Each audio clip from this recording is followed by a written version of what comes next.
Hey, I'm Mike Brodowski, and we're standing in my studio here at Russian Recording. Welcome.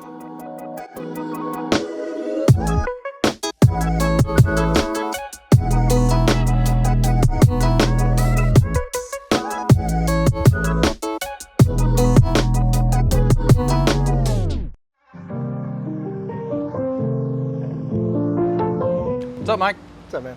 Thanks for having us. Thanks for coming. So tell me about this place here. Yeah, well, this is my this is Russian Recording, my recording studio. It's actually a few things. We have 2 Airbnbs up there that sometimes bands, producers will rent to. Nice. And then we've got a whole, we started making our own equipment in that part of the building, but the studio's in this part. Now, what I like about the studio is when people come here, they pass by it a bunch of times. Yeah, from the outside it looks like a piece of junk, especially the other side, the siding's coming off, but that's how I like it. Yes. When you see the inside, it's like a pomegranate.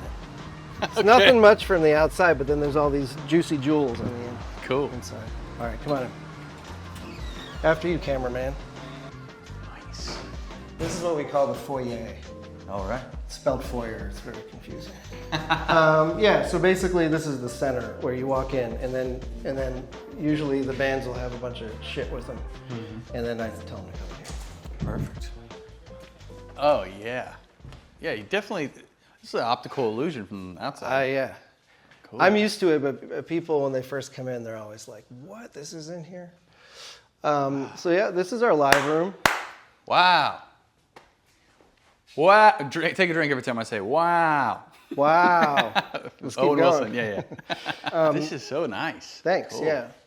So Russian Recording has been open, I opened it in 2003, so 23 years. Wow. Yeah. Congrats. Thanks, man. Not easy. It was very much a DIY thing from the beginning. The first 5 years were in Brown County, which is like on the way to Nashville, Tennessee, actually. So it's about 30 minutes south, and it was in an old former ski lodge. Oh, cool. Yeah. It was real small. I paid $500 in rent for the whole place. Wow. And he was super cool and let me do whatever. And that's where I sort of learned how to build a studio. Yeah. And so there for 5 years, and then this building opened up. And it was, it used to be Secretly Canadian Records. And after that, it was a place called the Art Hospital, which was like a DIY venue. And it's hard to picture it, but the only thing that's original, if I don't know if your Ronin will shoot up, is that popcorn ceiling, which I like. Oh, there you go. Look at that thing go. But yeah, so none of the walls you see, it was just like an empty white warehouse with asbestos tile on the floor, no windows at all, and just metal ductwork and a big furnace in the middle. Oh. Yeah, and so none of these walls existed. It was just totally empty. It was 2008, and it was crazy because I'm so tunnel vision ADHD that I didn't even realize there was a recession happening, the housing market crash. Yeah. And I just brought a stack of records I'd worked on to the bank, and it was a local bank, and I was like, hey, I need a loan to build a studio. It's going to be great for the city because all these bands are going to, and I'm just talking out my ass. Manifesting, yeah. Oh, yeah, and this lady, I really charmed her, I guess, and she was like, so this is the worst time ever to get a business loan. Yeah. We looked at your financials. You haven't ever made any money. Yeah. But I believe in you. Yeah. And she gave me a fucking loan, man. Wow. In the summer of 2008. And then I just called a bunch of buddies. My friend Pete, half of the instruments in here are his, actually. Cool. My friend Pete, he plays in a band that some people may know, Magnolia Electric Company. I was like, Pete, can you, in between tours, can you help me build this studio? He was a carpenter. He was like, sure, man, let's do it. And so me, Pete, and a few other people, I designed it all by myself. So I worked at IU as an archiving engineer, and that's how I supplemented my income to buy gear, basically. And so I just put on an opera that I was transferring, analog tape, and then I designed the studio while it was transferring. Yeah. Off the clock. Yeah. Well, no, he was awesome, man. My boss was awesome. Oh, and then cool. he was the one that was like, hey, you know what? You need to build this studio. Just come in when you need to. Oh, that's and awesome. He let me, keep the job while I built this place. We built it in 3 months. Wow. I That's designed amazing. it all by myself. But over the years, I didn't do a great job on the first run. Yeah. Like I ran out of money, maxed out all my credit cards, and then this live room was done. And I was like, oh, it'll sound good. I'll get some acoustic treatments later, and like put a drum kit in, and it was like, like one hit just like went on for like 4 or 5 seconds. So over time, I've fine-tuned like the acoustics in here, and I get real like detail-oriented. Like, oh, it's a little muddy, it's a little this, a little that, and now it's like a perfect blend of like. It's live, but it's not too live. I can put anything in here. We've got movable gobos, and we put up all these diffusers and all this stuff, you know. There's a lot going on in here. So you've got backline, number one. That's the first thing I noticed coming to a big studio is, well, you've got instruments. Yeah. That's nice. Yeah, and I have weird instruments. So, like, I'm really into weird, obscure stuff. And usually when a band shows up, if they want a Strat sound, they've got a Strat. If they want a Les Paul sound, they've got a Les Paul. So I try and stock the studio with weird stuff or like coveted stuff that you can't find. And inspire, like bands come in and they get excited because they see all this stuff that they can use. So I can walk you through some of the weird shit we have. Check it out. This is a Thomas 2001, like Space Odyssey 2001. Same logo and everything. This was on Facebook Marketplace for months up in Indy. Whoa. I drove up, it was like $300. I barely fit it into my Pilot. And it totally works. It's got this color glow button. Oh, dude, this thing's sick. I call it the time machine because once you sit down behind it, I don't know, a whole day could go by and you haven't realized.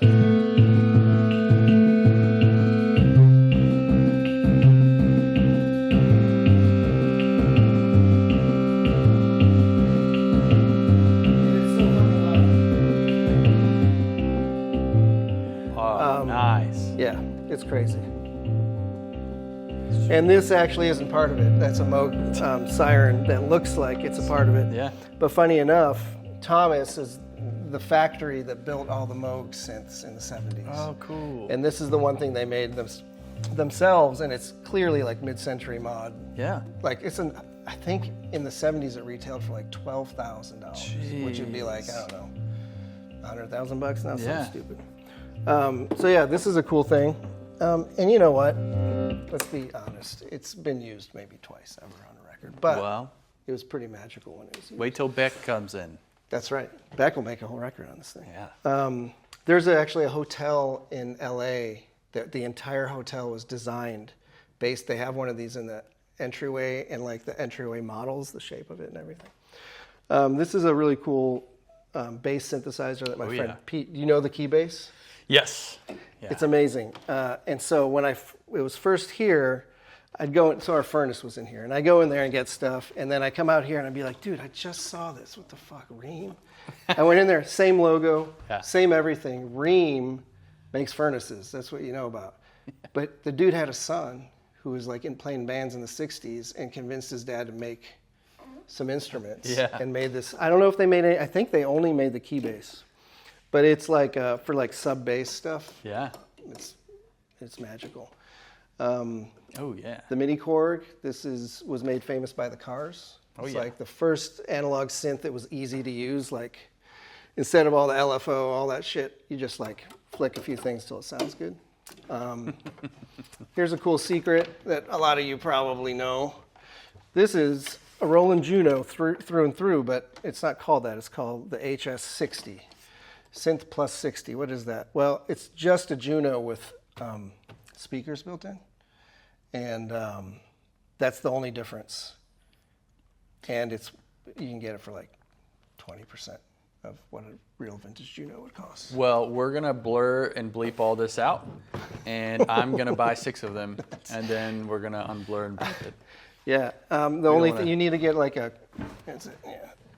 heavier than they look. You just need to get like a quarter inch jack to stick in the headphone thing, and that turns the speakers off, and then you use it. Boom. Yeah. We got a Moog Prodigy up there. This thing's great. These are awesome, man. Mellotron. No sense in getting a real one unless you're rich. Oh, these are cool. These Soviet analog synths. This is the Polyvox, and this is the Altair 231, which is Mini Moog. Whatever they're called. I don't even know what they're called. I haven't been around Soviet stuff anymore. But, so these are cool. They break all the time. What's up with all the Russian stuff? Oh, well, we were going to start this with me like this, but I'm Russian. Yeah. Yeah, I grew up in a Russian immigrant family. Yeah. And my parents immigrated here in 1980. No, in 79. And my mom was pregnant with me, and I was born. And then, I was born after that. Okay, thank you for clearing that up. So after I was born, I started to live. And then, then I woke up. And then, but like when I was really young, like probably 13, I wanted to figure out, I had ideas, like song ideas, and figure out how to layer them. And then I found the 4-track, like most people do. And then my parents were pressuring me to find a job. What will you do? And I was like, dude, I could probably do this. Yeah. And that was it. I made that decision when I was like 13 or 14, and then every decision I made since then has been this. So this is basically a result of me obsessively only committing all of my time from the age of 13 till 46, building a studio and making it as cool as possible. We have probably the largest working Soviet mic collection in the world. That's awesome. I can show you some of those. Yeah, I love this, the back wall of the tracking room. Well, here, this is sort of the most iconic Soviet tube mic. So sick. It's a Lomo 1989. I won't get into the details. Technically, this is a Len Knapp KMD. It predates the Lomo factory. But this is a large diaphragm tube condenser. It uses an M7, single-sided M7 style capsule, which is made famous in microphones like the Neumann M49. Oh, yeah. So we don't only have weird, obscure Soviet mics. We also have some classics like this Neumann M49. Yeah, this mic's brilliant. Amazing. This uses a double-sided M7 capsule. This is a single-sided M7 style, and by style I mean it is a center-terminated glue-on diaphragm, and the back of it is actually dead, and he has this like tune backplate system to get it to sound right. So now I'll show you some of the rarest ones in the world. Wait, hold on. Before you do, Yeah. I just have to point out the microphone's storage, because I imagine a lot of people watch these videos, set up their own studios and are trying to find ideas and things like that. I think this may be the first live room that had the mic locker in the live room, which if you think about it, makes the most sense for where you put the microphones. When you're like, oh, I need a mic for right here. Oh, perfect. It's Right, yeah. It's not on the other side of the building in a closet, it's like right here. Well, over 23 years, like I make a lot of records, and I have to do them fast. I record bands with no money. Yeah. I don't record it. I've done some cool records, but mostly it's like bands on a budget. We want to make a record in 5 days. It's like, okay. I literally cut my teeth on that, and I have no teeth left. I cut them all down. Because of that, I'm obsessed with optimizing like efficiency in the studio. And that's a good point. Like I realize like having your mics here is the fastest. And then you might notice that I work closely with Triad Orbit because I was obsessed with their. I'm like, this could and I couldn't afford it. And I was like, guys, let's figure this out. And they were so excited about my mic collection. Yeah. I still paid for it, obviously, but they hooked me up. I'm not supposed to probably tell anyone. But now this mic doesn't sound good. Oh my God. It's so easy. Just replace mics. I know. And then we invented this because we had to basically put the Triad Orbit adapters on every single mic. Yeah. And we have, I think I've been selling some mics off, but I still have like over 300 mics in the studio. Wow. You don't need 300 mics, people. Of course. Only a sick person has that many mics. I'm very sick. But anyway, we put all these adapters on, and then I found this cabinet at a nearby thrift store. And I said, this is perfect for ribbon mics, because ribbon mics, you need to shield them from wind blasts and high SPL so it doesn't stretch the ribbons, and they need to stand upright so the ribbons don't sag. And so I was like, oh, dude, I'll get someone to build this and put these little hex bolts in there so the mics, they're ready to go onto a Triad Orbit stand, and then for storage, just pop them in there. You would vomit in your mouth if you saw mine. I literally just put a piece of wood on a Rubbermaid shelf and just drilled the bit and I stick that in the hole of the wood. It's not that different from what I'm doing. That's actually This is brilliant. nicer. Yeah, but still, it's the same idea. And then my buddy Patrick, in exchange for studio time, built me this awesome mic cabinet for our tube mics. Awesome. So all the tube mic power supplies are there, and then you pull the drawer open, and then the mic that goes with the supply and all its cables. Yeah, great. Below it. Nice Again, and safe and protected. Yeah, that part's, Not, wood expands. not too easy to open, so So if secure. someone's trying to that's they're exactly, like, yeah, that's how we built it. And so we have Soviet Lomo mics, then we have Soviet Octava and IRPA tube mics, which are, this shit, oh yeah, I was going to show you this guy here. I think this one's number 3, serial number 3. My guess is they made half a dozen. Yeah. Believe it or not, this is a large diaphragm tube mic. The capsule's right there. The tube lives right behind it. The Soviets used sub-miniature tubes. And then the rest of the electronics are in the power supply, much like the Sony C37A, Oh, yeah. which is a very Classic. famous mic. But same thing, small tube, capsule, and then the power supply has the output transformer, the coupling capacitor, and all the electronics. So all our ribbon mics. Oh, some really cool ribbon mics I can show you. I chased this mic for decades. I saw a picture of one ever, and this is a Soviet, doesn't even have a fucking brand. Well, sort of. It's hard to read what this is, but it's called the MLS-1. Nice. Beautiful sounding mic. And so what's cool about these, especially these really rare Soviet mics, is they weren't made for Records? Well, no, they were made for recordings, but Soviet Russia's communist. It's not capitalist. So they don't make stuff to sell. Right. They make stuff for the people, and so a lot of people think, I've seen Soviet stuff, it's made like shit. It's really crappy, like cheap Soviet mics for the masses are really shitty. Like they're made as cheap as possible.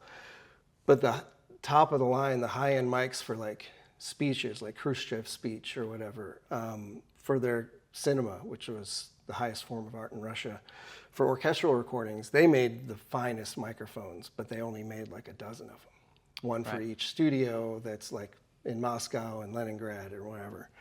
And so finding these mics, just finding that they exist, you have to look through all these brochures, and then you have to find like one that has survived, whatever, 100 years. Wow. Not 100. So this is probably from the 50s. So whatever, 70, 80 years. Incredible.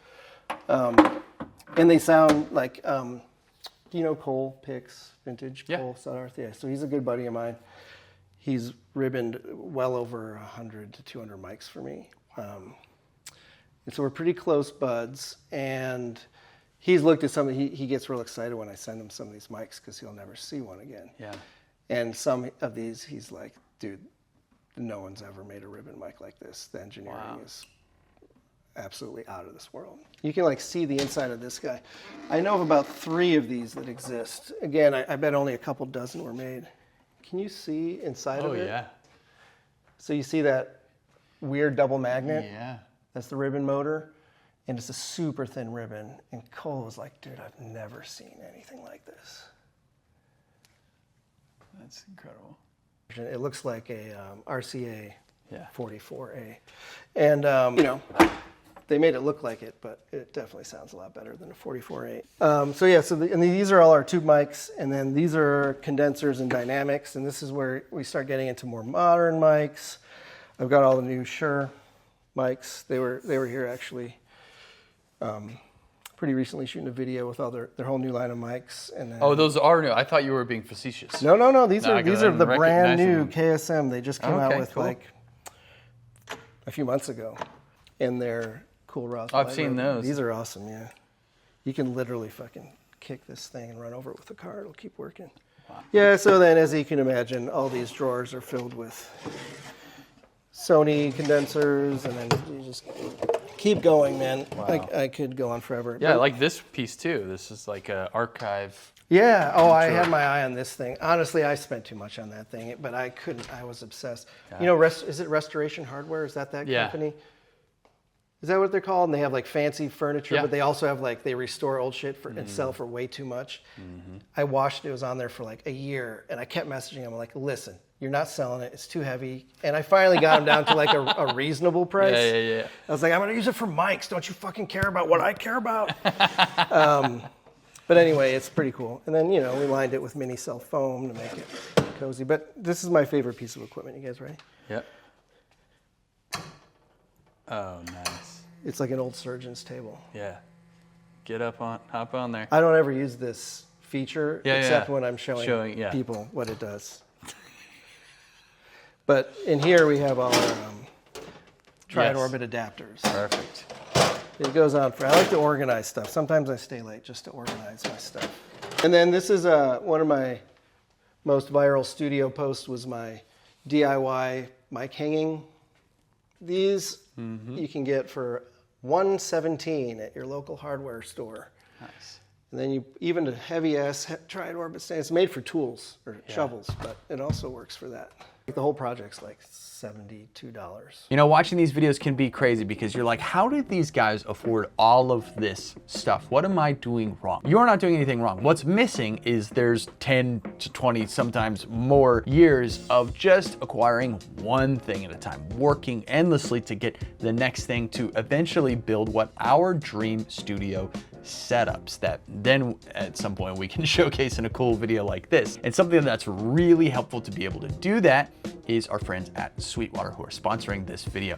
Sweetwater has 48 months of financing with no interest on qualifying products. I remember in 2019, I bought a stereo AEA ribbon mic, the R88, and I was so excited. I couldn't afford to pay for the full mic all at once. Put it on my Sweetwater card and I paid it off in 6 months. I don't like leaving stuff on credit cards, but I paid it off pretty quickly. And going to a place like Sweetwater where you have a sales engineer who knows exactly what your goals are, who can help work with you on timing, can make all of the difference in helping you accomplish the goals that you have as either a producer, a musician, getting the rig that you want or the studio setup that you want. Getting that first stereo mic to me was my first big step into having real high quality, top tier microphones. Getting that microphone for me was a pivotal point. It allowed me to really upgrade the drum sounds I was getting in my small room in my house, in a den in my house. So whether you're looking to make an upgrade for your speakers or for your interface or for your guitar or your rig or whatever it is, you're ready to take that next step so you can get better results for the work that you're doing,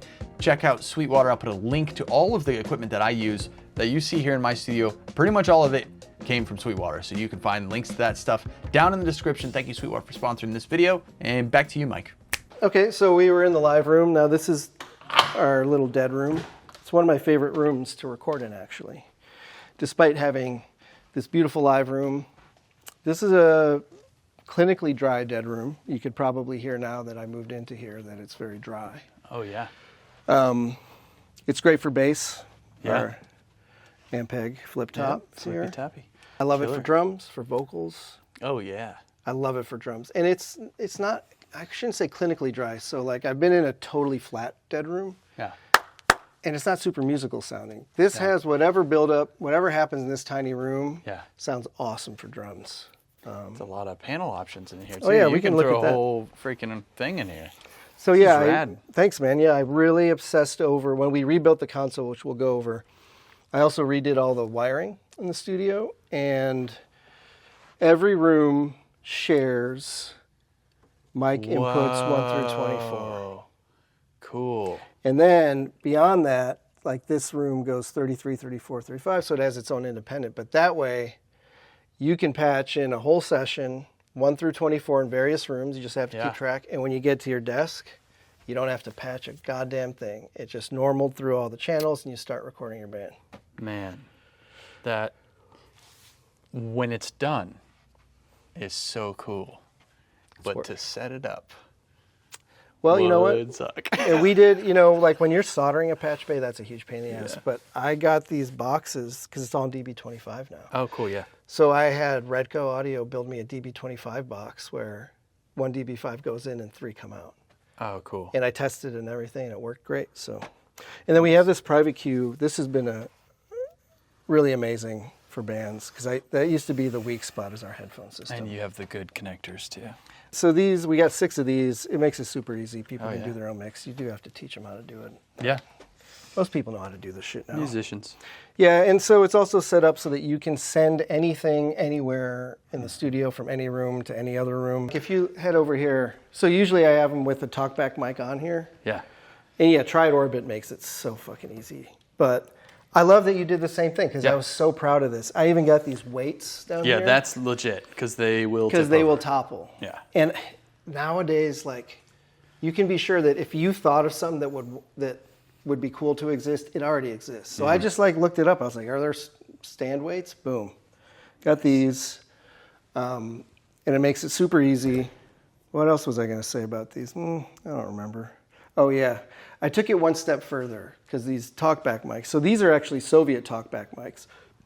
And they're designed to only pick up full range when you're right up on it. Oh, cool. And then anything further away is like super limited frequency response and it drops down like 30 dB. Wow. But it's still kind of It's like annoying. a little gate built in. Yeah. Sort of, yeah. It's mostly just like it needs proximity. But I got these. I don't know if you've seen these. And I know Oh, yeah. that. So I got these and put them everywhere. These are like little switches. Did you think of the same It's thing? the same one. Yeah, yeah. You guys are the exact same person. Yeah. Yeah. Well, you do sessions and you get annoyed by things, and then how do I fix this? How do I fix it? Yeah. But did you discover the same thing that people cannot figure this thing out? So you have to press yeah. the button to work, and they don't ever do it. And so they're talking and talking. Yeah, you yeah, can't yeah. hear them. They're like, step on the button. Yeah. Also, there's a switch which can make it do the opposite Reverse, thing yeah. you want, and then you're like, "Why am I hearing it?" And now I can't hear it. Yeah. But what's cool is you can. I think I just thought of it, but never tried it. But put a guitar through it, and then make it like. Oh, yeah, yeah. Kill like switch? The Rage Against the Machine guy. What's his name? Morello. Tom, Tom yeah. Morello. Yeah. Thomas. Haven't thought about him since I was in high school. So yeah, drums and gobos in there. And then here's the last tracking room. We sort of just rearranged Oh, this is cool. The different floors. So this is the original floor from that first studio I told you Whoa, about. cool. Out in Brown County. And that's a piece of wood from the wall of that ski lodge R.I.P. that I stole. Oh, yeah. It's still there. But yeah, I bought these doors at IU Surplus, the IU Indiana University's here. Oh, cool. These were all doors, and me and my intern. Actually, the one that gave me that sculpture, we sawed these and turned them into a floor. Oh, nice. So this is sort of like the guitar room. It used to be lined with all our amps, and it was real cool. And then I put a drum kit in here like a few weeks, because I barely ever use it for drums, but I redid the acoustics, and I was like, oh, fuck, drums sound so good in here. So I moved all the amps out, made more room for drums. And here's a bunch of obscure... We have like over 15 analog tape delays. Quit bragging. Yeah. Well, no. I'm just Not kidding. bragging.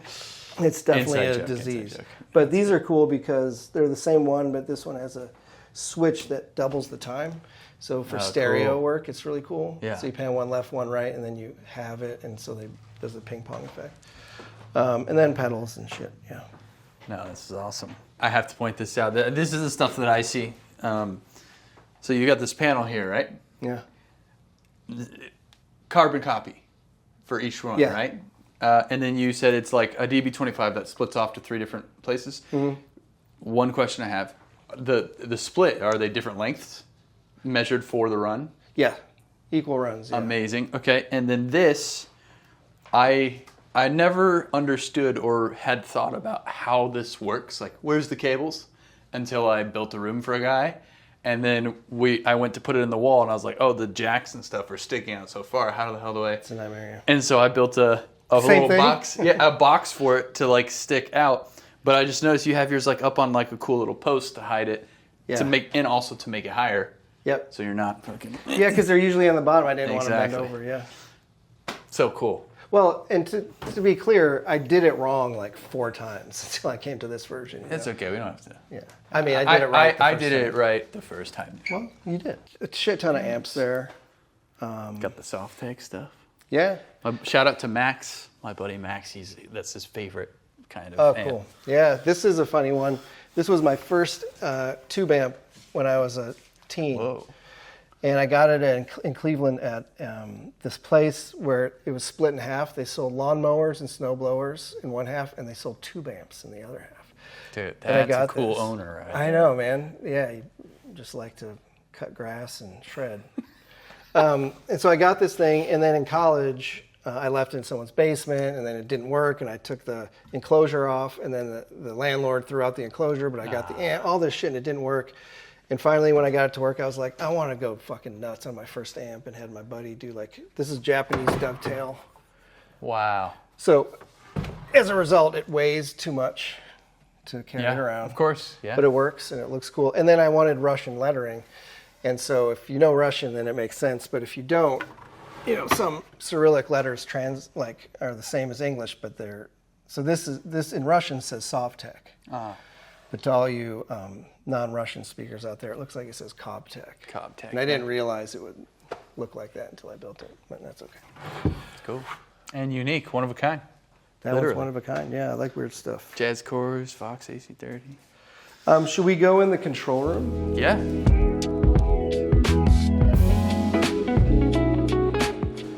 All right, come on in, guys. Okay, cool. Welcome to our control room. Yeah, this is sweet. Yeah, I love this room. You can see that we also have the client couch has a couch that matches the speakers and the Telegrapher Fox speakers for the client, so they don't have to fucking hover over my back while I'm mixing. Yeah, and they can yeah. hear everything. And these are time delayed by exactly 11 milliseconds. It makes them virtually invisible, so people don't realize they're on. They're like, "Can you turn these on?" I'm like, "Oh, they're on." Hit the mute button, and it's like, and it just like disappears. So it's real cool. That's awesome. And then this is a really cool talkback mic, a producer's talkback mic. So this is a Soviet tape transport and original talkback mic. But we modified it with a volume knob, put a preamp in it, and it connects to the console. So Yeah. do it again, Jerry. And it even has a working DU meter. Which one's the switch? This one? Yeah, and you have to press it really hard. I got to fix that. But Oh, yeah. I love that. Yeah. That reminds me of the opening for Pineapple Express. Remember that movie? I was When too they're high. underground? I can't remember. I didn't know actually it was about weed, and I got really high, which I don't usually do. I definitely don't any since having kids. I definitely don't do it. But yeah, and I was like, oh, this is what this is about. Getting high, and I'm so fucking high. Oh. Anyway, so this is it's nice because the couch is back here, and then while we're here, we can talk about this. Oh, yeah, that's cool. I didn't. Wow. This is, so I was talking about Telegrapher speakers are what we use. They're a Turkish company that I actually worked pretty closely with. We had the first pair in the States. Cool. And Emre, who designed them, is a genius. And we became pretty close friends, and we did measurements in here before this was in. So this room actually goes 3 feet deeper.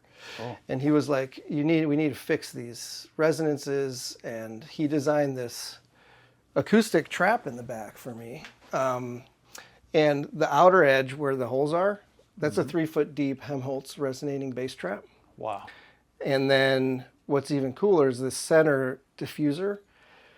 It's actually a 3 foot deep diffuser, which means it diffuses down to about 180 hertz, which is unheard of for a diffuser. They usually only go down to 400 even. So the deeper you go, the lower the frequencies that will diffuse. And after installing this and setting the speakers up right, at least in listening position, it's RTA 60. It's like, 500 milliseconds from 20 to 20K. It's like a mastering room. Granted, as you step away from the listening position, it's not quite flat like a mastering room, but at least when I'm mixing and mastering, it's perfect. If your goal is to make things sound good and you want to make more music instead of spending time fixing shit all the time, getting your monitoring straight and getting your acoustics straight, like where you record things, that's everything. So this console came out of Echo Park, which was... Oh, yeah. You know I about used to live in Echo Park. Oh, so you're thinking about Echo Park, Los Angeles. Oh, okay. Sorry. No, but no, that makes sense. It came out of a studio called Echo Park here in Bloomington. Oh, okay. That was owned by Mike Wanchek, who's John Mellencamp's guitar player, and Mark Hood. And when they closed their B room, I first saw this console on a tour of that studio when I was like 18 and a student here. Yeah, I didn't know fucking anything about it, but I looked at it and I was like, I am gonna fucking own this thing. I cannot. Cool. I've never seen a cooler looking console. And then the opportunity came. I didn't even own a studio then. And then I got it. And we've done so much work to it. So you see this window here? This window didn't exist when I built this control room. Yeah. And this console doesn't come apart in any way whatsoever. It's one giant piece of furniture. Oh, wow. I You see know where where this you're is going. going? Yeah. So the only way to get this console into this room was to call my friend Pete, who built the studio, and say, hey, can you take down this wall? And then they're going to load the console in. And these 4 guys thought they were so huge and tough. They're like, it'll be no problem. They almost shit their fucking pants lifting this thing in. They got it in, and Pete's like, all right, you want a window in here? I'm like, yeah. He's like, okay. And then that same day, he built the wall, put a window in. Wow. And now this console can never leave unless I tear the fucking walls down. Then I fantasized about doing all these things to make it functional and usable in a modern studio. And so I like to push things around. Turn those knobs, man. They're not pots. They're mastering rotary switches for my pan. See? And I just like things to click. That's anyway. But I wanted my console like in an increasingly digital world. Bands didn't even realize like, oh, this is the mix that's done. You know, we're not ever going to change it. They're like, what do you mean? You want the kick drum louder or whatever. So I realized I need to come up with a way to do what I want to do and still be able to meet my clients' needs. So this console, we changed a lot of things. So like the mic preamps now have stepped input gain, output gain so you can drive the input if you want or whatnot. And then the output gain has an extra 20 dB. So the preamps now have 91 dB of gain. Wow. They're gorgeous sounding preamps. But one of the coolest things we added was this bounce function to our console. Basically, it's like stereo groups, right? So I'm mixing, I've got my drums, let's say 1 through 6, and I'll assign them to stereo group A, which is buses 1 and 2. And then bass is on 7, that'll be on 3, 4. Go down the line, right? So up to 16 buses. And then when I hit group and then bounce, what that does is that brings my drums on this fader. So my submix is now here. My bass is here, guitars, vocals, strings, whatever. So instead of moving all these faders at once, I move these. That makes sense. You see that all the time in a DAW now. But I'm still doing an analog mix. So I've got my 2 mix here. My whole mix is here. I also have installed onto this, when we redid the console, we created a stereo master EQ from the inductor-based. Yeah. And also used a very rare 300 series sphere EQ for high shelf and low shelf and built it into this stereo master EQ. Then I can assign that EQ to a dry and a wet because there's a master insert that you can blend. So I can patch in a compressor on the insert and then I can blend that compressor in with my mix. Oh, yes. Or I can blend whatever I want. And then I can also position this EQ to come before that compressor. I could have it only on the dry. I could have it only on the wet. Or it can be pre or post. Oh my God, that's so cool. Or I could run it as an outboard EQ. So just to clarify, this is your mix bus insert, right? And then you have a wet dry for the insert. Yeah. But it gets better. So when I'm printing my mix, right? So I've got the mix going. It's like a mousetrap, right? So I've got all my compressors and I also have it set up, and it's integrated with my DAW. So I have 58 outputs for my Burl converters. Okay. And the last 16 are normal to outboard effects. So I can do automated sends. And then they're normal through to here, so they just return. So I don't have to patch anything. I'm mixing. I've got my tape delay here. I've got my Tegeller reverb here. I've got my Clark DN780 digital reverb here, and I've got my Wellspring here, and I just send things, and it already appears here. Amazing. But then I need to print everything, and this band's going to want to do all these revisions. Yeah. So I hit the bounce button on all my buses, all my stereo groups, and my analog effects, because I have to print it all at once. Okay. And right here, the dry mix is normaled. Oh yeah, so I skipped. So when I hit the bounce button, it normals the output it basically sends my group to my A to D converters. So now I've got my drums going to inputs 1 and 2, my bass to 3 and 4, so on and so forth. My effects are all normaled to other inputs. So I've got my wellspring going into 17 and 18, so on and so forth. And then my dry mix goes to 2 channels of A to D, and my wet mix goes to 2 channels of A to D. So when I print my mix, I hit record and it plays the song. It runs through here, and I have it set up. My template is set up to record all the stems. So it records my dry mix, my wet mix, and all my your stems. And it's all the same converters. So they all have the same delay. So then I have my final mix. I send it to them. They say, hey, I need less bass. Yeah. I bring up my bass stem. Yeah. I flip the polarity. I blend it in, and it just turns down the bass. Wow. That's awesome. And there's never been a request that I could not satisfy. When was the last time you've been outside? Well, we were just outside earlier in the video, man. Come on. That's the last time. So like everything you see on the surface is new except for the original vintage EQ modules and some of the buttons. We rebuilt the power supply, redid all the wiring, put all new patch bays in. It's all in DB25 throughout. It was a pandemic project. It took us 4 years. And then in the process, we redesigned the original Sphere preamp. Me and my new business partner, we racked a bunch of them up and sold them as cool things. And then These new ones. The new design ones or the originals? So we took the original ones and racked them into these 4-channel preamps. And I made 8 of them. That's cool.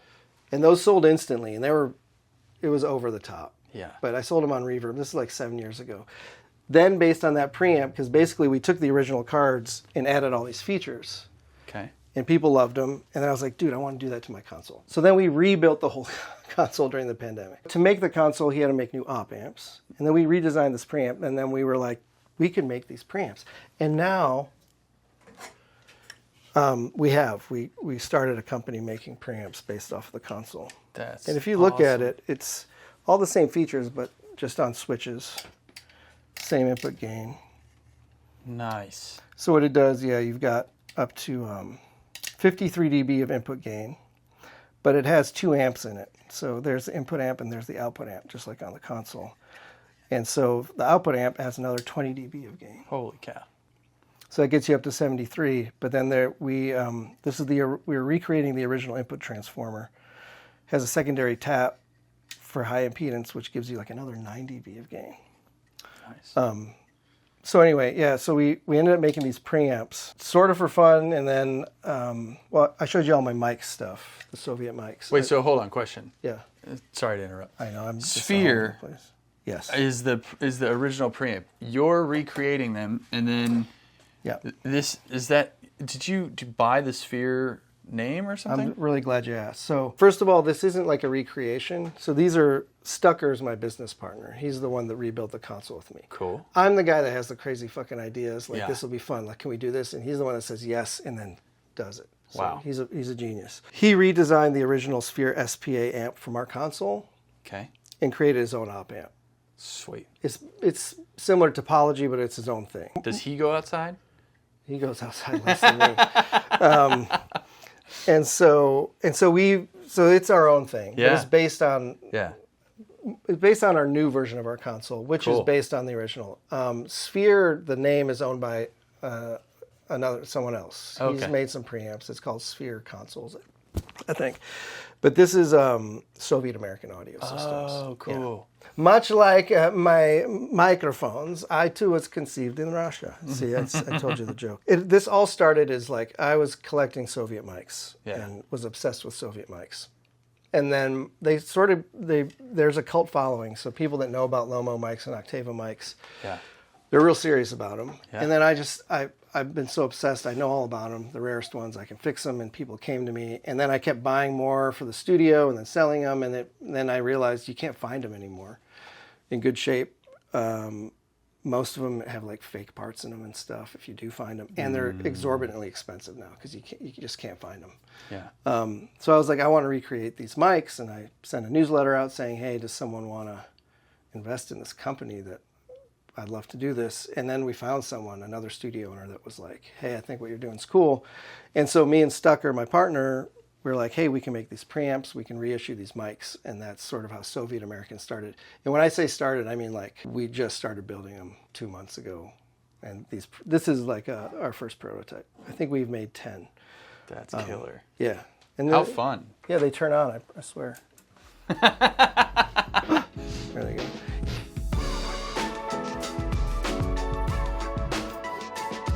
I wanted to ask about the patch bay. Okay, so you have the 24. So in theory, we looked at the patch panels in all the different rooms, Yeah. which have 24 channels of tie lines, and then there's sort of like a special group for that room of 4 or whatever lines. Those all show up theoretically somewhere Yeah, at the top. So here we got a special microphone patch bay. Oh yeah. Which is a thing people don't realize, and it has to be, when you patch into a microphone patch bay, it breaks all. It basically has independent grounds, so it breaks the ground as well when you patch a cable in. And so, yeah, so these are all the patch lines up top, 1 through 24. Yep. And those are shared between all the rooms. And then these are the booth. Those are booth, yeah. So it says live room is 25 through 28, et cetera. And then there's also return, so I could send things from the control room to each room. And then all these are also normal through to our outboard preamps. I spent a lot of time designing this patch bay, obviously. Yeah. And so the idea is that I can plug all the mics in every room, and I just patch anything. don't have to do a single thing, including the sends. So like the aux sends are normal to the Mitex. Yes. Yeah, there's like you can literally just turn it on, assign your buses, Yep. set your gain, and record. This is a man dedicated to the craft who wants to use all the stuff, but as long as you know right up here what and why, then it's actually very little intervention. Because some people see this stuff, they go, why would you want to use all that? It'd take all this time, blah, blah, blah. It's like, well, if you know what you're doing and there's a design to it, then it's actually very hands-off in a way. Yeah, and I don't know like what your audience is. I mean, Me neither, by the way. to be clear, I did go from a total home studio Yeah. to this. And this is not like, it looks lavish and ridiculous, but this is for recording bands. So Yeah. to be clear, I realize a lot of people don't make records this way anymore, but 99% of the records I make, a band shows up, they all set up live, and I record them live. And so I need a console. Yeah. And fuck, it's excessive, sure. But Cool as hell. it is cool, man. It's fun to do, and I couldn't do it if I wasn't having fun. Yeah. Well, if someone's watching this and they're like, I have to go to this fucking place, how do they do that? Do you have a website, booking, Yeah. and any email or Yeah, whatever? actually, our website's maybe more impressive than we just built a new website. And it's like, I got as obsessed with the website as this console. But anyway, it's RussianRecording.com. The cool thing about the studio is that it's actually super easy to use, and I want other people to come use it. Yeah.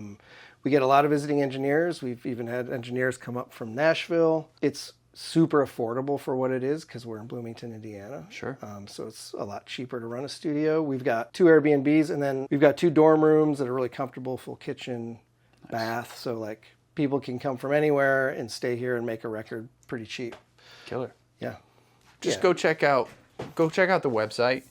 Send him an email, Yeah, send me an email. and it's Mike. It's Mike. So I'm sure you have an Instagram or something like that. It's all Russian recording. Yeah. By the way, guys, it's the nationality, not the speed at which you do things. Nice, dude. Look at that. Well, thanks for having us. Is there, just for my own stuff, I'd love to hear some of the stuff you've done here. Oh, yeah. Is there like a public thing, a playlist or anything Yeah, that I could check yeah, out yeah. some of the shit? Yeah. Honestly, the website's so thorough. We Cool. use sampling and it's embedded, so Perfect. you can. It's fine. You Check know it me all out. now. Yeah, Yeah. it's like a crazy person's website. You go to the live room and hear things that we're recording in the live room specifically. So. I'm stoked. Yeah. Well, this Yeah. is fun. Thank you. Thank you, and man. appreciate letting us stop by on the way back from Fort Wayne, Bloomington, Indiana, if you want to come through or if you're nearby or want to fly in. But yeah, we'll see you guys in the next one. Thanks.